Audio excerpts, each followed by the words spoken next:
Chers camarades, au nom du syndicat des employés et cadres de Roubaix, je vous souhaite un excellent congrès parce que nous en avons vraiment besoin. Personnellement, la nuit du 22 février 2018 me fait mal, très mal. Il consacre en effet la disparition du congé individuel de formation.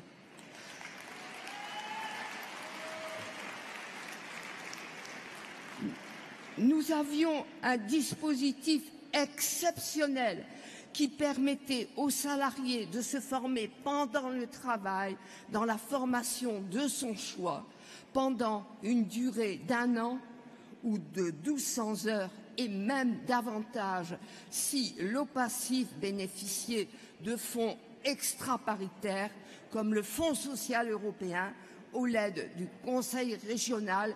Et croyez-moi, nous nous battions pour ça. Que de reconversion, que de promotion n'a-t-il pas permise en plus de 30 ans? Quel oxygène pour les salariés confrontés dans leur carrière aux menaces de perte d'emploi ou de difficultés de santé. Quel espoir de se réinsérer dans un emploi plus stable pour un salarié en CDI. Quelle qualité et quel intérêt des dispositifs complémentaires d'orientation et de préparation que les congés validation d'acquis de l'expérience, bilan de compétences, socle de connaissances et de compétences, tout ce pourquoi des militants forces ouvrières se sont battus pendant plus d'un quart de siècle bec et ongles, disparus au profit de formations limitées, en durée traduite en euros, s'il vous plaît.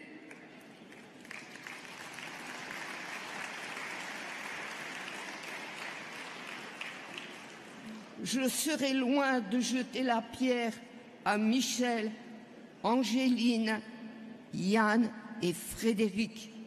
Ils ont tenté au maximum de limiter les dégâts. Ils ont réussi à introduire un compte personnel de formation, de transition, mais il ne sera financé que par la moitié des sommes consacrées au congé individuel. Et il s'inscrit dans un dispositif qui, pour beaucoup d'entre nous, reste un ovni. Par ailleurs, nos négociateurs ont manifesté la volonté de disposer de meilleures possibilités d'orientation et de réorientation professionnelle et le souci de rendre la formation plus modulable nous permettra peut-être de mieux agir. Merci à Jean-Claude, seul secrétaire général de Confédération, à avoir défendu le personnel des fonds GESIF et OPACIF, personnel dont la conscience professionnelle, la faculté d'adaptation, la compétence sont remarquables. Nous nous devons de les soutenir dans les difficultés qu'ils vont rencontrer et œuvrer en tant que de besoin pour leur reconversion.